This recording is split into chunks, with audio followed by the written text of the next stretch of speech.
Very, very nice, very nice. Okay. Melissa wants to talk. I want to answer. So, I didn't answer it. Melissa? I believe Melissa has something to say. I mean, they've all spoken so beautifully, there's not much else I can add, except that if you look around, you'll notice that we have all the girls. All of them. If you go to any con, really, I mean, traditionally, there's been a majority of men at other sci-fi things, other fantasy things, and you go to any Harry Potter conference and, you know, it's all girls. So I was saying to these guys yesterday that if we can just get Comic-Con and Harry Potter together, we'd have like the nerd equivalent of Match.com. Awesome. It would be great. But no, it's great. The wonderful thing that's been about this Harry Potter community has, like Erin said, it's an enormously loving community. It's really, I've made some of my best friends, I've had some of my best experiences, and it quite literally has changed my life, and I know I'm not alone in saying that. So I'll leave it with what the rest of them say. Tolerant spouses. Tolerant spouses like this one over here. This is Heidi's husband. He's done a lot in the name of Potter. And as a single gentleman, I also enjoy the overwhelming, I must say, who is single and currently looking for a date. Okay. Subtle.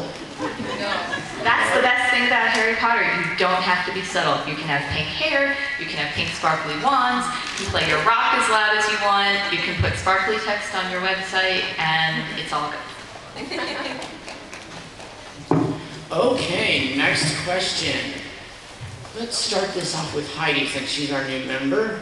How does the uniqueness of Harry Potter fandom and fans affect the books and the movies and the interaction with other stars? Well, back in early 2004, Melissa, I think it was, we started talking about when we heard that there was going to be coming out an IMAX version of POA. Okay, when we first heard there was going to be an IMAX version of POA, Melissa and I started talking about how great it would be if we could go see the movie with 100 other people, 100 other Harry Potter fans in New York at the IMAX Theater in Lincoln Center. We put the tickets on sale, announced it on Leaky. I think we must have sold out the first 100 tickets in under a day and a half. We were sold out of the whole 600 seats in the entire stadium or the entire movie theater by about 10 days before the event, and people were trying to trade tickets back and forth so that they could all go. And it was amazing to see just how many people wanted to not just see the movie, but to see it in a community of fellow Harry Potter fans who all had not even similar experience, because no matter where you go on the internet, you're going to have your niche experience based on where you've gone. But to see it with other Harry Potter fans who understood the books, who knew the books backwards and forwards, who hadn't just perhaps seen the first two movies and were going to check this out, but who really intensely loved the experience. And being in the middle of that crowd and watching everybody watch the movie was one of the most unbelievable experiences of my life.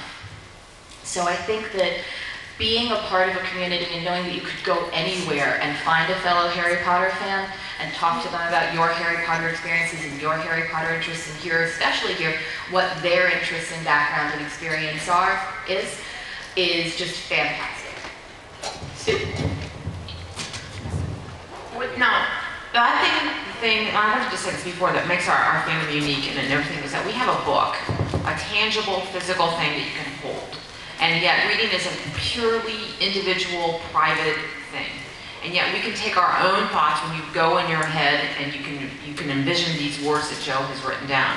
And then you can share them with people. And I think that's an extraordinary experience. I don't think any other fandom can really have it. Maybe some can, I mean, because they make books and stuff afterwards, but I just think it's such an extraordinary thing in our fandom that we can get such a depth and kind of an enormous shared thing out of this intimate, private thing to begin with. It's amazing.